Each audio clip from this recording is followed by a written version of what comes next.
Hello friends, welcome to star का study point. स्वागत है आप सबका इस यूट्यूब चैनल पर। दोस्तों, इस वीडियो में हम लोग बात करने वाले हैं इंटरमीडिएट सेंटअप एग्जामिनेशन 2020 का क्लास 12 का हिंदी का 100 मार्क्स। ठीक है, चाहे आईएससी हो या फिर आईकॉम या फिर आर्ट्स। ठीक है, या मतलब साइंस, आर्ट्स, कॉमर्स, तीनों स्ट्रीम छात्रों के लिए सिलेबस एक ही रहता है दोस्तों। इस पर कन्फ्यूजन मत होना कि साइंस वाला का अलग रहेगा, कॉमर्स वाला का अलग रहेगा या फिर आर्ट्स वाला का अलग। सभी का सिलेबस जो एक ही रहेगा दोस्तों। भले ही आप लोगों का एग्जाम जो है कि दूसरे दूसरे दिन हो, लेकिन सिलेबस एक ही है दोस्तों और क्वेश्चन भी एक ही रहते हैं। ठीक है, तो वीडियो को लास्ट तक जरूर देखिएगा अगर आप भी क्लास 12 के छात्र हैं दोस्तों और आगामी बोर्ड परीक्षा में शामिल होना चाहते हैं।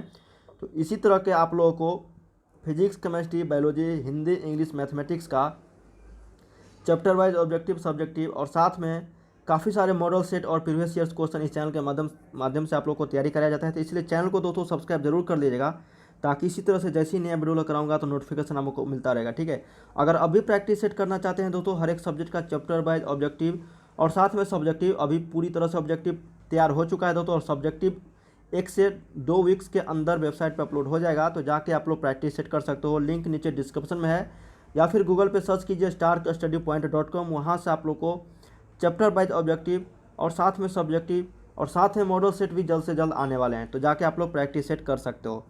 और आप लोग एग्जाम देकर आए हो तो दोस्तों बताइएगा आप लोग कितना सही करके आए हो। ठीक है, कमेंट करके ज़रूर बताना। और किस तरह के लेवल रहते हैं दोस्तों आप लोग के बोर्ड परीक्षाओं में, सेंटर परीक्षा में, क्योंकि यहाँ पे आप लोग को क्लास नहीं किए हैं दोस्तों। ठीक है, तो इसलिए बिहार बोर्ड यहाँ पे बहुत ईजी क्वेश्चन पूछने जा रहा है। यहाँ हालांकि यहाँ पे आप लोग को कुछ कुछ हार्ड क्वेश्चन मिल जाएंगे, लेकिन जो है बोर्ड परीक्षा 2021 फाइनल में बहुत ही ईजी क्वेश्चन रहेंगे और 60 क्वेश्चन में आप लोग को 50 का ही जवाब देना है, मतलब 10% एडिशनल ऑब्जेक्टिव रहते हैं। ठीक है, चलिए पहला क्वेश्चन देखते हैं। मोहन राकेश की एकांकी का जो शीर्षक है, मोहन राकेश के द्वारा जो लेखक है दोस्तों उसके द्वारा लिखा गया कौन सा चैप्टर है जो एकांकी है? वो सिपाही की माँ है। तो सही उत्तर यहाँ पे 1 का ये हो जाएगा आपका। 2 नंबर है दोस्तों कि उसने कहा था, क्या है दोस्तों? उसने कहा था शीर्षक कहानी में किस युद्ध का उल्लेख है? क्या क्वेश्चन है दोस्तों कि उसने कहा था शीर्षक कहानी में किस युद्ध का उल्लेख है? उसने कहा था चैप्टर है, जो कहानी है उसमें प्रथम विश्व युद्ध का उल्लेख है। 3 नंबर है कि अर्धनारीश्वर का किस विधा से संबंध है? तो अर्धनारीश्वर जो है दोस्तों वो रामधारी सिंह दिनकर के द्वारा लिखा गया है, लेकिन वो एक तरह से निबंध है। तो सही उत्तर यहाँ पे 3 का ए मिलाइएगा। 4 नंबर है दोस्तों कि झूठन किस विद्या की रचना है? अगर आप लोगों का कल आने वाले बोर्ड दिनों में एग्जाम है दोस्तों तो सेम क्वेश्चन रहने वाले हैं, क्योंकि बिहार बोर्ड एक ही क्वेश्चन मतलब तैयार किया है दोस्तों सभी विद्यालयों में पूरे बिहार में। ठीक है, तो यही क्वेश्चन रहेंगे। तो अगर आप लोग पूरी तरह से देख कर जाओगे तो 50 में 50 लेकर आ जाओगे। हालांकि ये नंबर जुटेगा नहीं, इसलिए अपने मन से मारना। ठीक है, झूठन किस विद्या की रचना है? तो झूठन जो है दोस्तों एक आत्मकथा है। तो सही उत्तर यहाँ पे 4 का बी हो जाएगा। नेक्स्ट क्वेश्चन देखते हैं 5 नंबर की तिरिछ कहानी के कहानीकार है। क्या क्वेश्चन है दोस्तों कि तिरिछ जो कहानी है उसके कहानीकार का नाम क्या है? तो उसके कहानीकार का नाम है दोस्तों आपका उदय प्रकाश। तो सही उत्तर यहाँ पे 5 का बी हो जाएगा। 6 नंबर के सूरसागर के रचयिता है। तो सूरसागर के जो रचयिता है दोस्तों वो आपका यहाँ पे हो जाएगा आपका सूरदास। तो सही उत्तर यहाँ पे 6 का डी। 7 नंबर है दोस्तों कि पुत्र वियोग कविता के रचयिता है। क्या क्वेश्चन है कि पुत्र वियोग जो चैप्टर है कविता वो सुभद्रा कुमारी चौहान के द्वारा लिखा गया है। 8 नंबर है कि बालकृष्ण भट्ट की बालकृष्ण भट्ट के द्वारा जो लिखा गया बातचीत चैप्टर है वो एकांकी है, कहानी, यात्रा, संस्मरण या फिर ललित निबंध? तो बातचीत जो है एक ललित निबंध है दोस्तों, जो बालकृष्ण भट्ट के द्वारा लिखा गया है। बहुत ही इंपॉर्टेंट क्वेश्चन है ये और काफ़ी बार ये क्वेश्चन पूछा गया है बोर्ड परीक्षाओं में। प्रकृति वर्णन से संबंधित जो कविता है वो कौन सा है? वो उषा चैप्टर है दोस्तों। से उत्तर यहाँ पे 9 का बी। अब 10 नंबर देखते हैं कि हंसते हुए मेरा अकेलापन के जो लेखक है, हंसते हुए मेरा अकेलापन जो चैप्टर है उसके लेखक का नाम बताना है। तो उसके लेखक का नाम मलियत जी है। तो सही उत्तर यहाँ पे 10 का बी। 11 देखते हैं दोस्तों कि परगीत और समाज साहित्य की किस विधा की रचना है?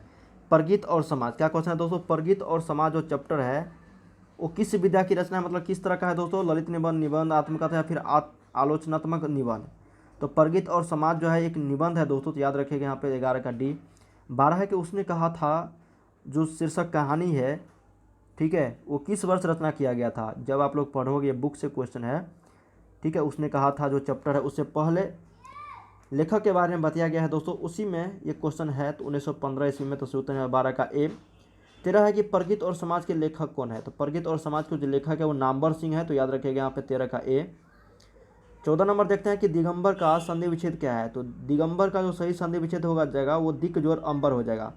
मैं आप लोगों को बता देता हूँ दोस्तों, अगर आप क्लास मतलब जो हिंदी रखे हैं और इंग्लिश रखे हैं 100 मार्क्स का, तो उसमें आप लोगों को 30 से 35 क्वेश्चन जो है ग्रामर सेक्शन से रहेंगे, 20 से 25 क्वेश्चन आप लोग के बुक से रहेंगे, ठीक है, बुक सेक्शन से, मतलब ऑब्जेक्टिव की बात हो रही है। मतलब दोस्तों 100 में आपको 30% जो है व्याकरण से क्वेश्चन रहेंगे, वो भी सिर्फ ऑब्जेक्टिव में, ठीक है। और यहाँ पे 70% रहेंगे, जिसमें से 20% ऑब्जेक्टिव और 50% आप लोग का सब्जेक्टिव रहने वाले हैं। तो इसलिए अच्छे से पढ़ना दोस्तों व्याकरण, क्योंकि 30% रहते हैं वो भी आप लोगों को ऑब्जेक्टिव के रूप में, ठीक है, तो याद रखिएगा। 14 का ये हो जाएगा। 15 है कि अंश का अर्थ क्या है, तो अंश का जो अर्थ हो जाएगा कंधा, हिस्सा, आधा या फिर पूरा। तो हिस्सा हो जाता है दोस्तों अंश का अर्थ, तो सही उत्तर यहाँ पे 15 का भी। चलिए नेक्स्ट क्वेश्चन देखते हैं। यहाँ पे नेक्स्ट क्वेश्चन 16 नंबर है दोस्तों। बताया जा रहा है कि आस्तीन का सांप होना मुहावरे का अर्थ है, ठीक है, उसमें कुछ क्वेश्चन छूट गया था। 16 नंबर है कि आस्तीन का सांप होना मुहावरे का जो अर्थ है वो क्या हो जाएगा दोस्तों, तो वो आपका हो जाएगा यहाँ पे कपटी मित्र, तो सही उत्तर यहाँ पे 16 का सी। 17 है कि दोस्तों गरे मुर्दे उखाड़ना, तो गरे मुर्दे उखाड़ना मुहावरे का जो अर्थ हो जाता है वो आपको हो जाएगा यहाँ पे पिछली बातें याद करना, तो सही उत्तर यहाँ पे 17 का ए। 18 नंबर है कि बरवई रामायण के रचयिता है, तो रामायण का जो रचयिता है दोस्तों वो तो वाल्मीकि जी हैं, ठीक है, और तुलसीदास उसका हिंदी अनुवाद किया था अवध भाषा में, गोस्वामी तुलसीदास।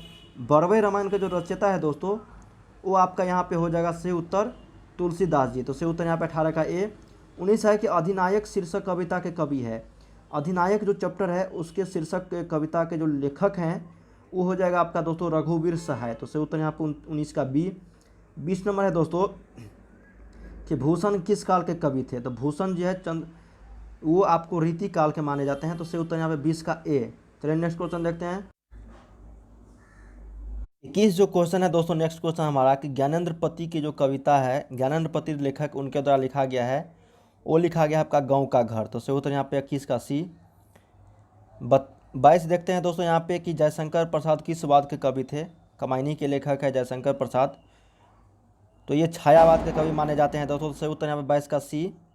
23 देखते हैं कि पुत्र वियोग किस प्रकार की कविता है दोस्तों, तो पुत्र वियोग जो है एक शोक गीत कविता है, तो सही उत्तर यहाँ पे 23 का सी।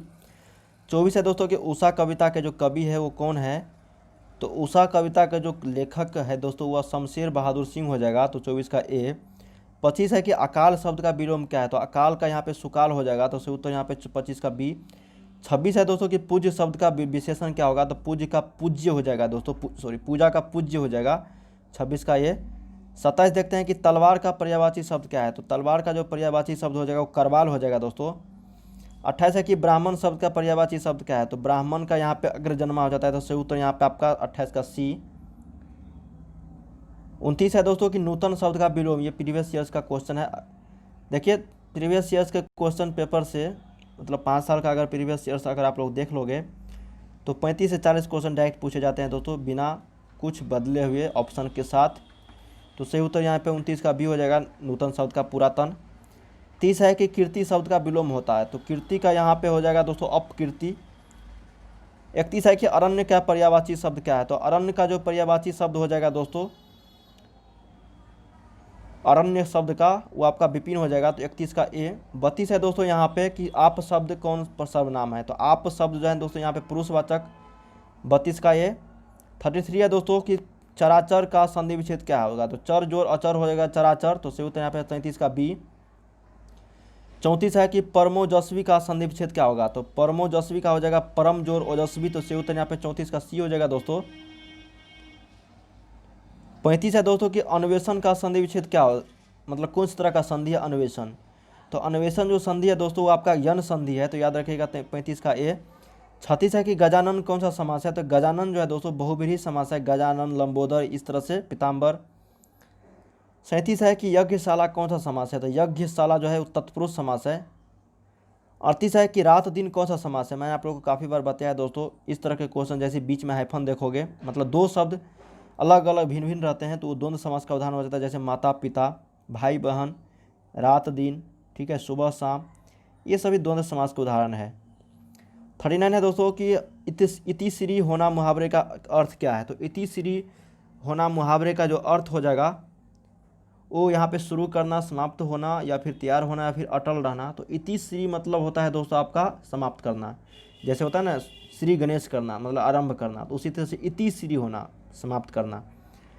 तलवे चाटना मुहावरे का अर्थ क्या होता है? तो तलवे चाटना मुहावरे का अर्थ खुशामद करना, प्रशंसा करना, झगड़ा करना, फिर भला बुरा कहना। तो तलवे चाटना का जो मुहावरे का अर्थ हो जाएगा वो खुशामद करना हो जाएगा। अब ढोल पीटना मुहावरे का अर्थ क्या है? तो ढोल पीट रहा है दोस्तों, बहुत लाभ होना, जोर से कहना, भाग्य पलटना, या फिर इधर उधर भटकना। तो ढोल पीटना का हो जाता है दोस्तों जोर से कहना। तो सही उत्तर यहाँ पे 41 का बी हो जाएगा। 42 है दोस्तों कि चक्रपाणी कौन सा समास है? तो चक्रपाणी बहुव्रीहि है, पीताम्बर, लंबोदर, इस ये सभी। गजानन, चक्रपाणी बहुव्रीहि समास का उदाहरण है। 43 है दोस्तों कि कमल नयन कौन सा समास है? तो कमल नयन कर्मधारय समास हो जाएगा। 44 है दोस्तों कि प्रेम निमग्न किस तत्पुरुष समास का उदाहरण है? तत्पुरुष तो है लेकिन किस तत्पुरुष के? तत्पुरुष में भी भाग प्रकार होते हैं। तो प्रेम निमग्न जो है दोस्तों ये आपका अधिकरण तत्पुरुष समास का उदाहरण है। 44 का ए। नेक्स्ट क्वेश्चन कुछ देख लेते हैं यहाँ पे। 15 नंबर है कि 45 है कि जगन्नाथ का संधि विच्छेद क्या है? तो जगत जोड़ नाथ हो जाएगा, तो में हलंत। सही उत्तर यहाँ पे 45 का बी। 46 है कि जगदीश का जगत जोड़ ईस, तो में हलंत और दीर्घी ई होगा। 46 का ए। 47 पवित्र का संधि विच्छेद, तो पौ जोड़ इत्र पवित्र, पो जोड़ इत्र पवित्र। 47 का बी। 48 है दोस्तों कि उच्छ्वास का संधि विच्छेद क्या होगा? तो उत जोड़ श्वास, तो में हलंत होगा। तो सही उत्तर यहाँ पे आपका 48 का ए। 49 है दोस्तों कि वांग्मय का संधि विच्छेद क्या होगा? तो वाक जोड़ मई वांग्मय हो जाएगा। तो सही उत्तर यहाँ पे 49 का ए। 50 है कि उत्कर्ष का विलोम क्या होगा? तो उत्कर्ष का जो विलोम हो जाएगा दोस्तों उल्टा अपकर्ष हो जाएगा। तो सही उत्तर यहाँ पे 50 का बी। 51 देखते हैं, यहाँ पे 51 देखते हैं दोस्तों। नयन का संधि विच्छेद क्या है? तो नयन का हो जाएगा ने जोड़ अनयन। 51 का बी। 52 है कि पुत्र का पर्यायवाची क्या है? तो पुत्र का जो पर्यायवाची शब्द है दोस्तों यहाँ पे बेटा हो जाएगा। तो सही उत्तर यहाँ पे 52 का बी।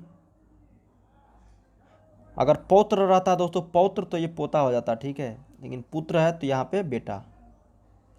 पत्थर का पर्यायवाची क्या हो जाएगा? तो पत्थर यहाँ पे पाषाण, ठीला, चिक्का या फिर कंकर। तो पत्थर का जो हो जाता है दोस्तों वो पाषाण होता है, ठीक है, कंकर नहीं, पाषाण। 54 है कि नर का विपरीतार्थक, तो नर का नारी हो जाएगा।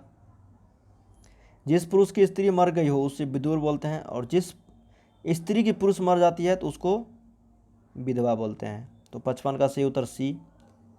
56 है कि कान देना मुहावरे का अर्थ? कान देना का मतलब ध्यान देना। 57 है दोस्तों यहाँ पे कि हृदय का विशेषण तो हृदय हो जाएगा। 58 है कि महाशय का संधि विच्छेद, तो महाजोर आशय हो जाएगा महाशय। तो सही उत्तर 58 का ए। 59 है दोस्तों कि बैठक में कौन सा प्रत्यय है? तो बैठक में अक प्रत्यय है। तो 59 का सी। लंबोदर कौन सा समास है? मैंने आप लोगों को बताया था, लंबोदर, गजानन, पीताम्बर, चक्रपाणी ये सभी बहुव्रीहि समास है। तो सही उत्तर यहाँ पे 60 का डी हो जाएगा। तो दोस्तों हम लोग यहाँ पे 60 ऑब्जेक्टिव क्वेश्चन किए हैं। आप लोगों को यहाँ पे चलिए सब्जेक्टिव क्वेश्चन अगर देखना है दोस्तों तो लिंक नीचे डिस्क्रिप्शन में दिया गया है वेबसाइट पे, वहाँ पे आप लोग को चैप्टर वाइज जितने भी क्वेश्चन अभी 60 क्वेश्चन बताए उसके साथ साथ आप लोगों को सब्जेक्टिव क्वेश्चन शॉर्ट और आंसर क्वेश्चन भी मिल जाएंगे, ठीक है।